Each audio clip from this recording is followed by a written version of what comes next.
Today I am going to start off with a new series, and the title of the series is Indian Sociological Thought. In this series, I am going to talk about the key sociological thinkers who have kind of contributed to the development of sociology of India, as well as kind of contributed in terms of professionalizing the discipline in the Indian context. And this series titled Indian Sociological Tradition is relevant from 2 points of view. Number one, it has been a request from many viewers to kind of have lectures on Indian sociological thinker, as it is a part of the syllabus, UPSC syllabus, as well as Indian sociological thought is taught at undergraduate level. And with this, today I am going to talk about the founding father of Indian sociology, and that is G.S. Ghurye.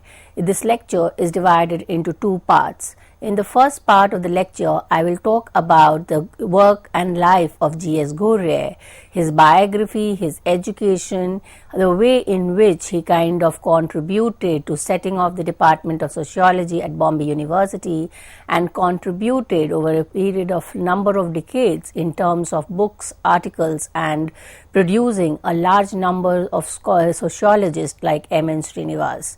So let us kind of understand the life and work of G.S. Ghurye. So to begin with, we know that he is one of an intellectual and academic figure in Indian sociology, and the fact that he has contributed to a large extent, he has been given the title of father of Indian sociology, the dawn of Indian sociologist, and the symbol of sociological creativeness. When we look into all of these 3 titles, it comes into our mind that this is a time when sociology as a discipline was not even established in Indian context. It was kind of emerging in the Western countries. In India, it was mostly kind of offered as a subject in the Department of Economics or any another department. So he was kind of one of the figures, an intellectual figure who gave shape to the discipline of sociology. And as we go through his biography, we can kind of know that he was not into the discipline of sociology. He was a scholar by Sanskrit, and slowly and gradually being kind of getting in touch with a large number of sociologists in the Western country, he kind of emerged as an anthropologist and sociologist in India. So when we look into his contribution, or when we look into the perspective or how others have kind of perceived G.S. Ghurye, so if we look into D.P. Mukherjee, according to D.P. Mukherjee, he says there are many sociologists in India. Ghurye, by his deep mooring in Indian tradition, provides the only example of an Indian sociologist. So this remark by D.P. Mukherjee, who himself is a renowned sociologist, and we will be doing the work of D.P. Mukherjee as well. So when we look into this remark, we kind of make sense of the contribution that G.S. Ghurye has done. Second is M.N. Srinivas. As I already said, M.N. Srinivas was a student of G.S. Ghurye, and according to M.N. Srinivas, nothing disguises the fact that Ghurye was a giant. So that tells us about the personality of the G.S. Ghurye as a sociologist. Next, B.S. Ghua says there are very few people who have done so much of the cause of Indian anthropology, both in teaching as well as in research, as Professor Ghurye has done. Merton, a sociologist from the Western context, tells the symbol that G.S. Ghurye represents the symbol of sociological creativeness. So he was kind of, when we go through the lectures, we'll see that though he was kind of applying an Indological approach, he was kind of very text, but many could have called him an armchair sociologist. But then he has also kind of done a lot of field work and kind of guided number of scholars, number of sociologists to kind of do ethnographic field-based research. And in that kind of personality, the creativeness is kind of visible. So let us now look into the biography of sociologist G.S. Ghurye. G.S. Ghurye was born on 12 December 1893 in Malwan in Maharashtra in a family that owned a trading business. He was born in a Brahmin family, and in the initial stage the Brahmin family was kind of doing very prosperous, but later on it kind of was not doing so well. And if we look into his education, he completed his schooling at Aryan Education Society High School, Gurgaon in Bombay, and then from there he shifted to Bahadur Kanji High School, Junagadh in Gujarat. After completing his schooling, he graduated with Sanskrit honors. His interest in the language of Sanskrit kind of one of the factor for him to become turned into an Indologist and a sociologist, because he uses a lot of knowledge of Sanskrit to kind of advance the understanding of Indian society. And so he completed with his Sanskrit and English as a subject for graduation. He graduated from Elphinstone College in Bombay in 1916 and also kind of received his master's degree from the same college in 1918. He received the Bhaudaji Prize and the Chancellor's Gold Medal with his bachelor's and master's degree respectively. So while he was doing his graduation, he received the Bhaudaji Prize, and when he completed his master, he received the Gold Medal. And that kind of reflects on the scholar that was bringing out of G.S. Ghurye as a student of Elphinstone College. As soon as he completed his master, he was offered a teaching assignment in the same college, and he kind of submitted an essay titled Bombay as an Urban Center. This article that he submitted to Patrick Gates was so impressive that he kind of was awarded a foreign scholarship to go abroad and pursue his studies in sociology.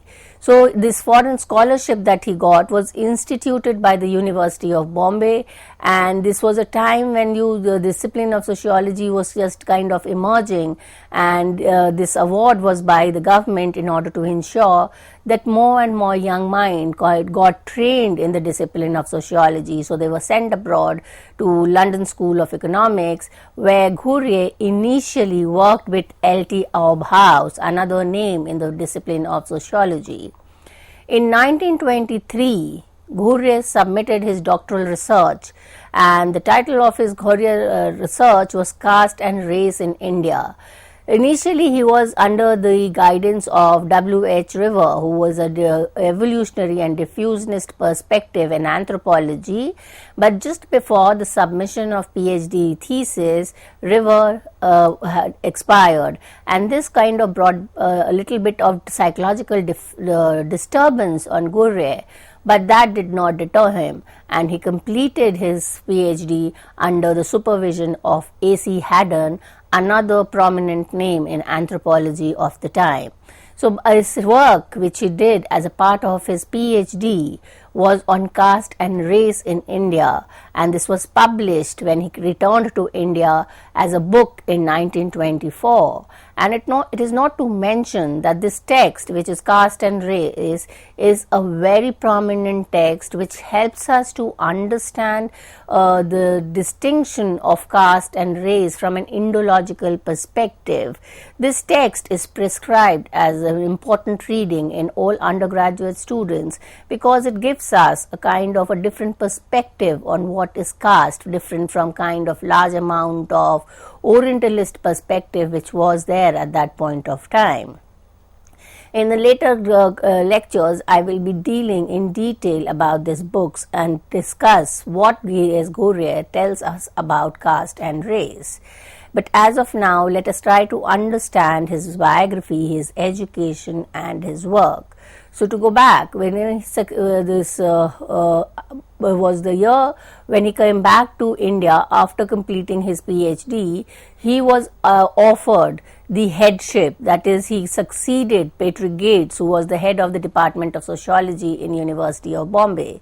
So Professor G.S. Ghurye took up the charge as head of the department, and this kind of laid the foundation of sociology in India. In 1936, the PhD program was launched at the Bombay department, and the first PhD in sociology at an Indian university was awarded to G.R. Pradhan, and under the supervision of no one but G.S. Ghurye. So G.S. Ghurye continued at the department for the number of years from 1936 to 1959, for a number of decades, until he retired. And but when we kind of read his biography, we kind of also understand that even after he's retired, even at the age of 80, he was kind of a very active scholar, almost bringing out literatures, bringing out articles, debates and discourses. So he was kind of actively involved in kind of contributing to the discussions, discourse and debates in sociology. After the retirement, he was designated as the first emeritus professor in the University of Bombay. He died at the age of 90 in 1983. Even after his death, he is kind of remembered and he is kind of reckoned as a founding figure, as an intellectual who has contributed to the discipline of sociology. So sociology as a discipline in India would have been kind of very different if we did not have amongst us Professor G.S. Ghurye.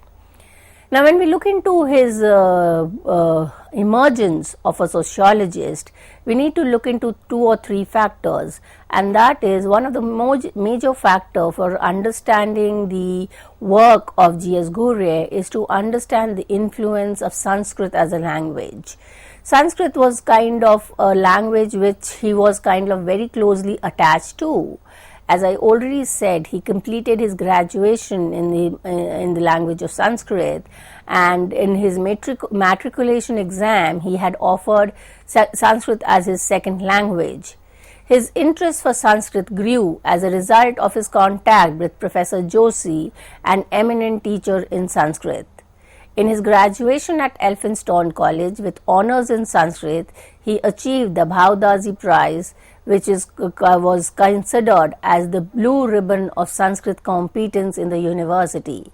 So at a time when he was doing graduation, it could be kind of this award that he received could be kind of considered as being given to the most meritorious student in Sanskrit. So that was the command that he had over the language, and he will kind of not let that command go in vain. He will use it extensively when he will be writing his work in terms of conceptualizing India as a society. The second influence which played a dominant role in the life of G.S. Ghurye is the stay or his graduation in Elphinstone College. Now in the 1834, in the 1830s, that is the period that he was in this college was kind of considered as the backbone for the emergence of Western perspective. They was kind of considered as bringing into India a lot of scholarly work that was being done and theorized in the Western perspective, and here the people were kind of open to critique, open to kind of question the theorization that was being done. So the Elphinstone College was founded in Bombay in 1834, was at the forefront of the education world, not only in Bombay but also in the whole of the Western India. So at that point of a time, it was kind of one of the sole institution which was playing very dominant role in kind of establishing the importance of education in India. Then we kind of understand that it had a very strong influence on life of G.S. Ghurye. It advocated the knowledge of Western literature, political ideals and history, and the deep admiration for Western liberal tradition. If we kind of put it into the context, this was a time also when a lot of Orientalist discourses on India as in kind of India as an object of study was there. Large number of Western scholars were trying to theorize India, trying to understand caste, family and culture of Indian society.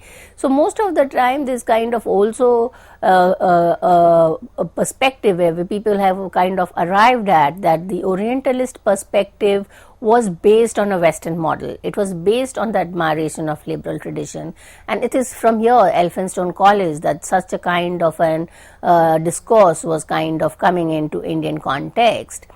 Ghurye had also acquired this intellectual legacy. Though he was a nationalist at heart, there is an unmistakable impression of the influence of the West, the British in particular, in his writing. So, the both of the kind of influence can be evident in the writings of him as an Indologist, as a diffusionist, and as well as a nationalist.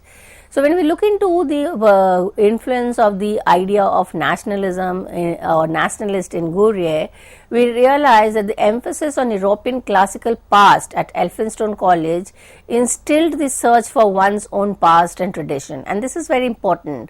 Like there is an institution in India which is kind of praise or kind of put forward the impression that the Western model is kind of a superior model. So what it does is that it kind of instilled a feeling of kind of praising one's own. So Ghurye as an Indian kind of started appreciating the past Indian culture and kind of started romanticizing or kind of having a very positive attitude towards what was happening in Indian culture, cities and civilization.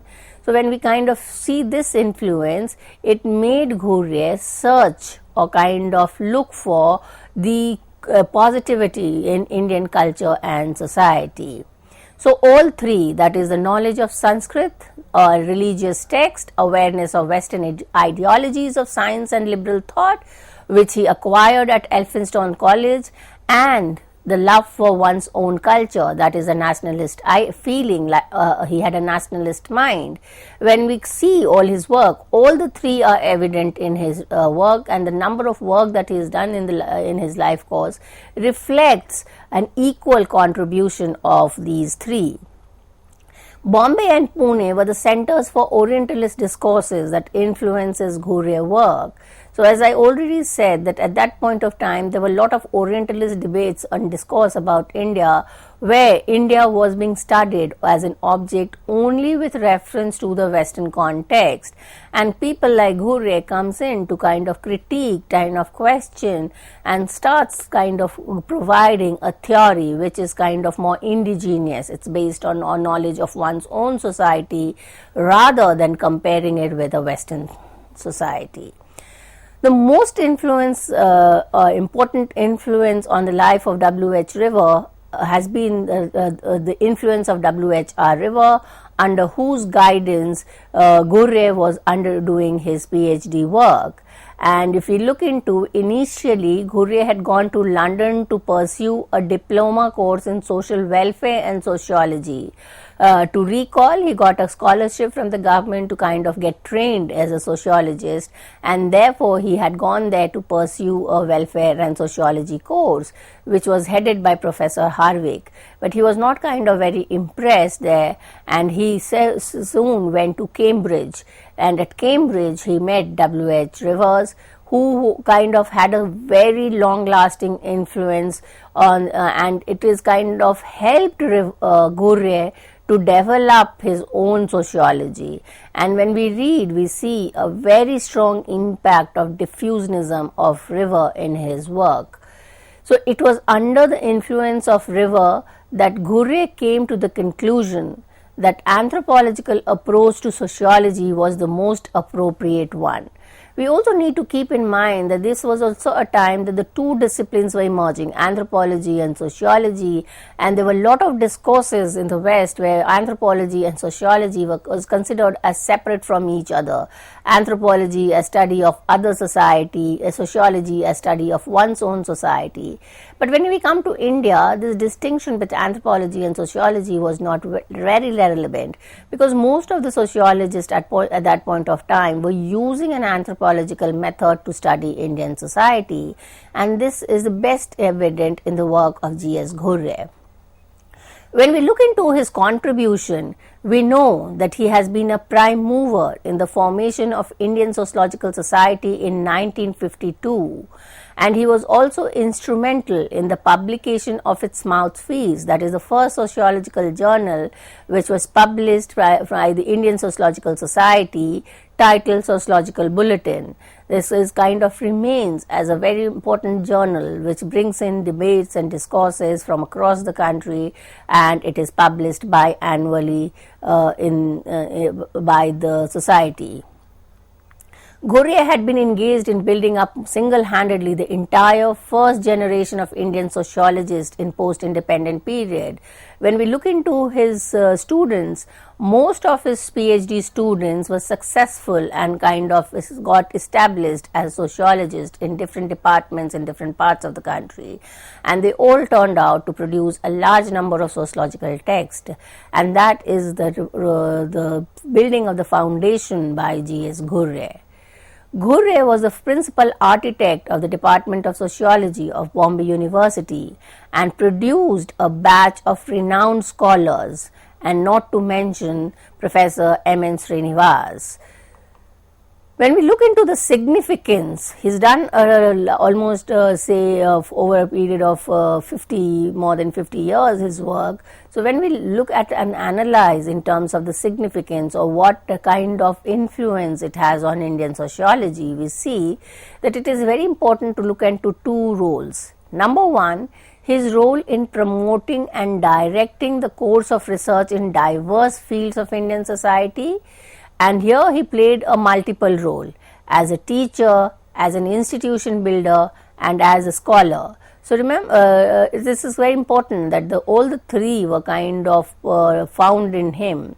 He is kind of writing, or he is a scholar at a time when not much of sociology in India is established, and therefore he kind of plays the roles of institution, setting up the department, building institutions, supervising student, and also emerging as a very involved scholar, very disciplined scholar.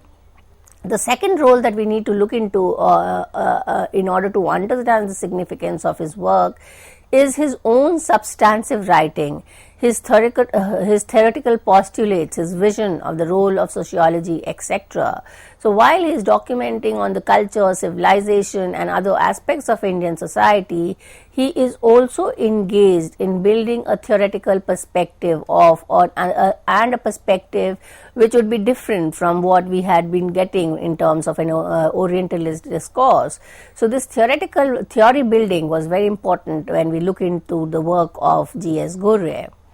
Now, when we look into his publication, over a period of say 50 years, he has published 31 books and 47 research articles, and his work ranges from caste, class to urbanization, cities, civilization. He has also written widely on the concept of sexuality, on the costumes of India.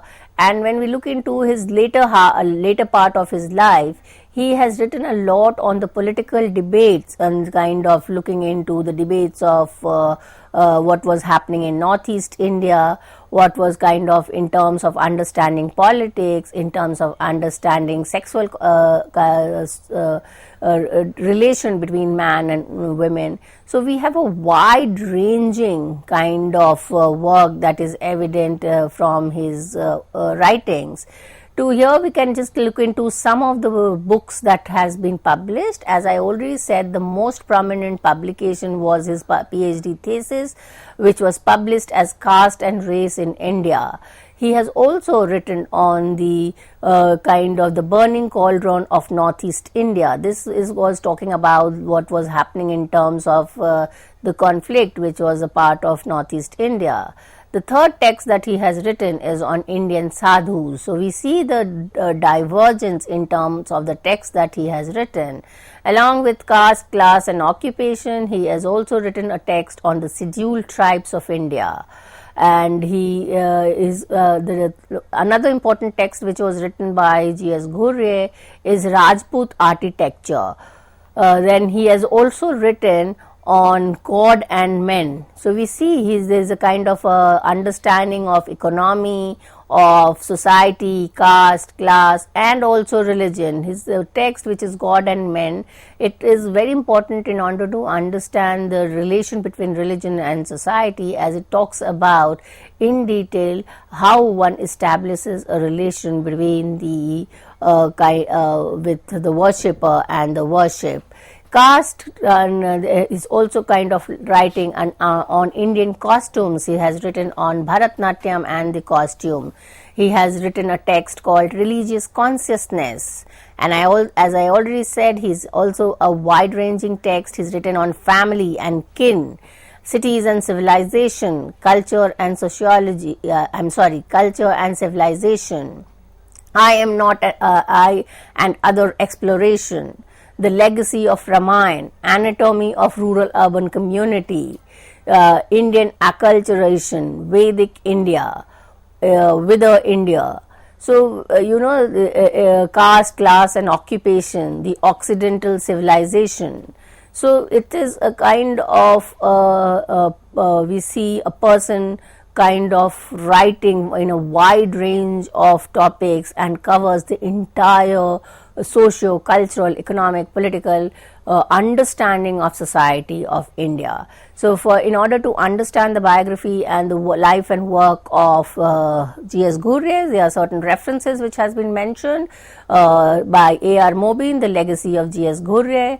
Pramanik K.S. has written Sociology of G.S. Ghurye, which is published by Rawat Publication, and the most important book is by K.B. Nangla, Indian Sociological Thought. So, when you read these books, you will get a good idea of the life and work of G.S. Ghurye. With this, I come to an end of the lecture. Thank you.